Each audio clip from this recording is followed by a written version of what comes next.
मी सोमेश नागनाथ क्षीरसागर, मोहोळ विधानसभेचे विद्यमान आमदार यशवंत माने, राष्ट्रवादी काँग्रेस अजितदादा गट यांनी सन 1985 साली विमुक्त जातीच्या दाखल्यावरती विविध लाभ घेतले, त्यांच्या शालेय जीवनात शिष्यवृत्ती घेतली।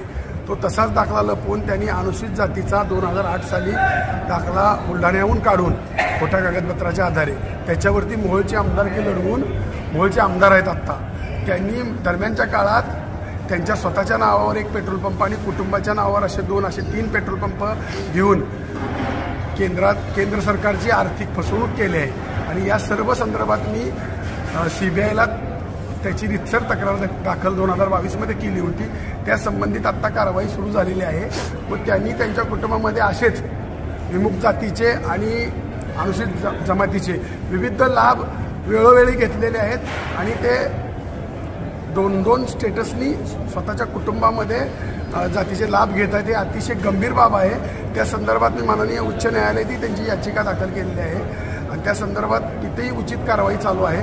तर येणाऱ्या काळामध्ये CBIने त्यांची सखोल चौकशी करून त्यांना शिक्षा केली पाहिजे, कारण एवढ्या उच्च पदावरती जाऊन असे फ्रॉड करणं हे कायद्यानं गंभीर गुन्हा आहे। त्यांच्या कुटुंबातील लोक वारंवार हे 2 स्टेटस वापरत आहेत। त्या संदर्भात आता CBIने दखल घेतल्याबद्दल मला समाधान वाटते।